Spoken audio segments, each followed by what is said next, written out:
Ini kisah nyata. Ada adik kakak. Saya sebutkan adiknya sajalah, yang kakaknya tidak perlu saya sebutkan. Tapi nggak apa-apa saya kisahkan. Ya, saya ralat, saya kisahkan. Ini sangat populer kisah ini. Dan ini kisah nyata, bukan direkayasa. Dia ada dua adik kakak. Yang kakaknya ahli ibadah, ahli taat, adiknya ahli maksiat. Bahkan tidak tanggung-tanggung. Yang adiknya ini, maaf Bu ya, maaf, punya rumah bordir Pak. Yang kakaknya ahli masjid. Satu ahli taat, dua ahli maksiat. Perhatikan bagaimana setan datang pada setiap hamba untuk bermaksiat. Dan perhatikan bagaimana hidayah Allah menyentuh kemuliaan untuk kembali kepada Allah. Kepada ahli taat ini setan datang. Lihat kalimatnya. Kamu ini sudahlah.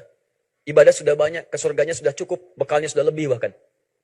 Kenapa kamu tidak merasakan bagaimana maksiat itu bisa berjalan? Kamu nggak punya pengalaman maksiat kan? Taat, terus taat. Kalau tidak mendapatkan pengalaman maksiat, bagaimana merasakan indahnya taubat? Wah, kalimatnya bagus sekali. Kalau tidak pernah merasakan maksiat, bagaimana bisa merasakan indahnya taubat? Awas, kalimat menipu, banyak jebakan. Hoax, dan bukan hoax yang membangun. Itu bahaya.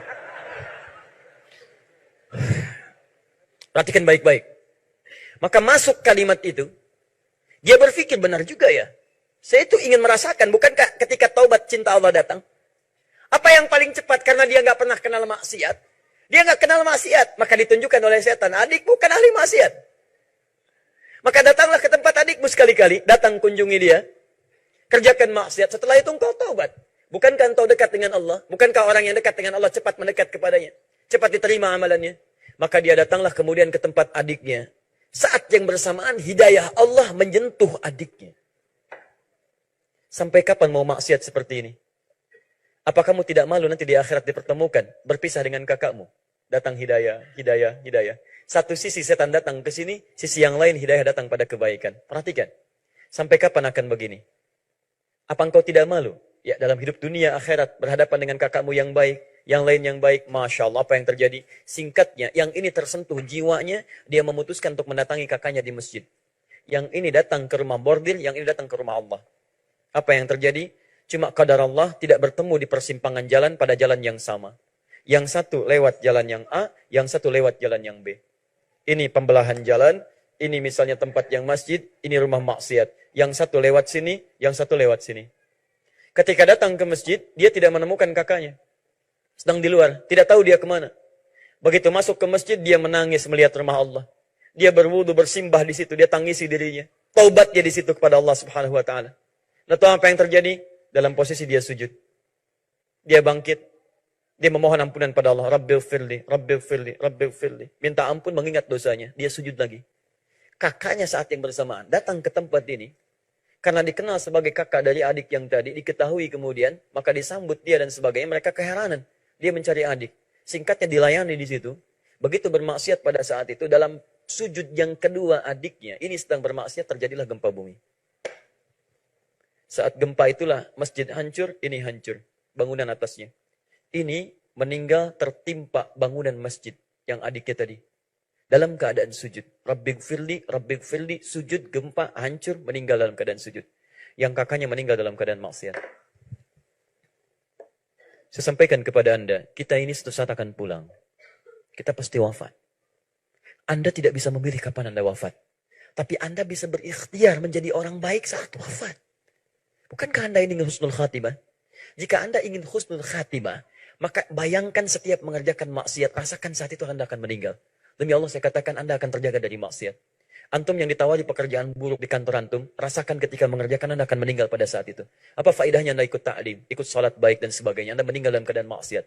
Ibu yang sedang nonton tayangan yang tidak baik, mendengar gosip dan sebagainya, bayangkan diwafatkan pada saat itu. Tinggalkan semua itu. Ingat-ingat kita akan wafat, kata Nabi, kematian itu lebih dekat mengingatkan kita dengan Allah Subhanahu wa taala. Maka dari itu saya sarankan setiap Anda dalam keadaan Rabbighfirli, Anda ingat dosa Anda. Mintalah ampunan kepada Allah. Karena kita tidak tahu apakah sujud selanjutnya, sujud yang mengantarkan kita pada hijrah yang baru, apakah sujud terakhir yang mengantarkan kita pada Allah Subhanahu wa taala. Karena tidak sedikit orang-orang soleh wafat dalam keadaan sujudnya. Terakhir saya dikirimkan gambar dari teman di Afrika. Masya Allah, seorang pemuda sujudnya lama gitu. Muda Pak. Ahli banyak teman-teman aktivitas ini itu dia datang ke masjid sujud lama. Saking lamanya, temannya menepuk karena ada waktu yang lain. Begitu ditepuk dia tidak bangun. Ternyata wafat dalam keadaan sujudnya. Wafat dalam keadaan sujudnya. Dan tidak sedikit yang dipersiapkan oleh Allah Subhanahu wa taala. Seperti saya pernah kisahkan seorang pengantin dari Qatar itu yang kemudian wafat dalam keadaan menggunakan baju pengantinnya. Ibunya, calon suaminya menghendaki dia jadi bidadari dunia, Allah mengangkatnya dengan bidadari akhirat. Pulang ke akhirat, dapatkan surgamu dengan pakaian terbaikmu. Dan dandanan dunia dilepas dari make up-nya, diganti dengan air wudhunya. Tapi kita tidak tahu di mana kita akan wafat. Karena Khalid bin Walid berharap wafat dalam keadaan jihad di medan perang, meninggal kemudian di atas alas tidurnya. Dan kita tidak bisa mengetahui kapan kita akan wafat. Karena itu saya sarankan, Anda begitu mengucapkan, "Oh, bighfirli ya Allah, ampuni saya." Anda rasapi bacaannya. Anda rasakan dosa Anda. Bahkan sebelum sholat punya dosa apa. Begitu Anda sujud, minta kemuliaan kepada Allah. Makanya cepat, "Rabbighfirli, Rabbighfirli, Rabbighfirli." Kalau sudah kalimat Rabbighfirli mengalir air mata Anda, memohon ampunan pada Allah, imam sujud, Anda ikut sujud. Minta lagi kepada Allah. Subhanakallahumma bihamdika, Allahumma gfirli, Allahumma gfirli lagi.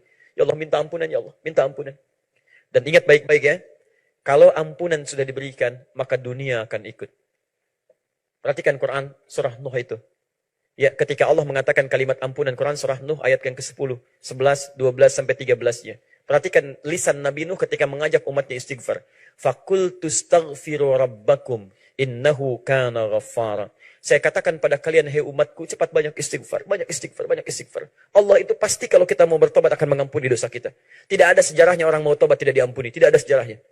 Orang tobat pasti diampuni kalau benar tobatnya. Perhatikan, ketika tobat diberikan dan ampunan diturunkan, perhatikan ayatnya. Yursilis samaa 'alaikum midrara. Maka Allah akan menurunkan rahmat banyak dari langit turun kepada Anda.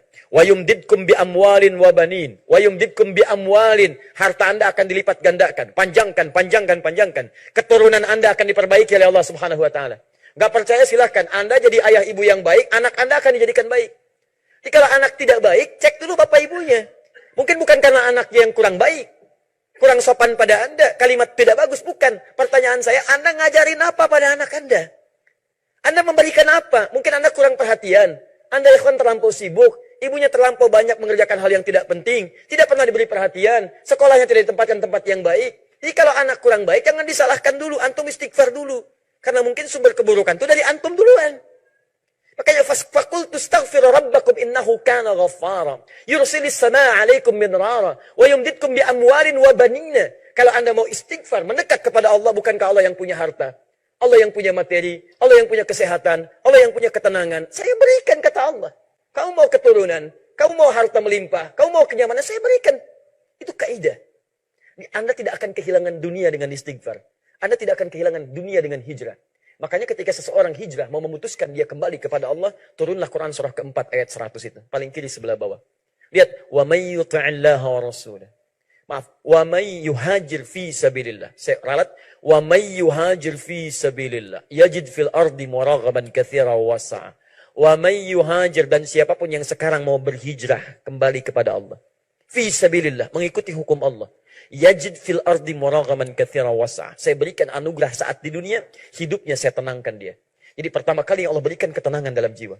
Anda nggak percaya, silakan catat kalimat ini. Anda dulu jarang ke masjid, sekarang Anda mulai ke masjid. Begitu Anda hadir di masjid, ada ketenangan dalam jiwa Anda. Nggak percaya, silahkan. Anda kumpul-kumpul di luar, silahkan. Ikut konser, ikut ini, ikut itu. Bedakan ketika Anda mulai ikut ke masjid, ikut taklim, datang, salat 2 rakaat. Rasakan. Demi Allah saya katakan, demi Allah saya katakan, akan ada ketenangan berbeda dalam jiwa Anda, beda dengan sebelumnya. Ketika Anda sudah mendapatkan kenikmatan imannya, halawatul iman, dulu konser sekali, menyesal nggak ikut, sekarang nggak ikut taklim sekali, penyesalannya luar biasa. Dulu ketinggalan salat fardu biasa-biasa, sekarang ketinggalan tahajud, nyesal Anda. Bahkan subuh 4.20, Anda bangun 4.15, itu Anda masih menyesal. Terlambat saya Allah, padahal subuh belum adzan. Karena Anda meresapi keterlambatan tahajud Anda. Kalau Anda ingin mendapatkan kenikmatan seperti itu, silahkan Anda mulai hidup Anda berubah. Mau sampai kapan lagi? Karena hidup Anda terbatas. Anda gak bisa pilih. Dan yang kedua, muraghaman katsira. Ini janji Allah. Kalau Allah sudah berjanji, gak mungkin diingkari. Quran surah 3 ayat 9. Innallaha la yukhliful mi'ad. Allah tidak akan mengingkari janjinya. Kata Allah, saya berikan rezeki berlimpah padanya. Tinggal apa yang mau Anda pilih dari rezeki itu. Karena dia terbagi 4 bagian. Ada rezeki tenaga, ada rezeki pengetahuan, ada rezeki kedudukan, ada rezeki materi. Anda pilih di antara 4 ini. Semuanya ada. Kalau tenaga, jadi seperti Bilal. Pakai tenaga Anda. Untuk adzan, untuk sholat, untuk ibadah. Kalau rezekinya materi, lakukan seperti sahabat Utsman bin Affan, Abdurrahman bin Auf. Dia jadikan harta mengantarkan ke surga. Jangan jadi seperti Korun. Kalau rezekinya kedudukan, seperti Nabi Sulaiman, seperti Nabi Yusuf. Hadirkan kebaikan-kebaikan. Karena yang buruk sudah ada, namanya Fir'aun. Ya, kalau rizkinya berupa pengetahuan, jadikan seperti Ali bin Abi Thalib. Ulama-ulama yang lainnya. Tanamkan, karena di situ pahala Anda mengalir.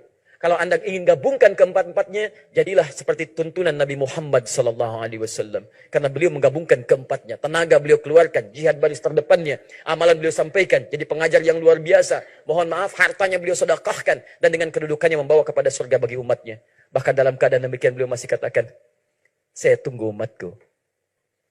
Itu luar biasa. Dan tidak memasuki surganya kecuali menunggu umatnya. Muhammad SAW.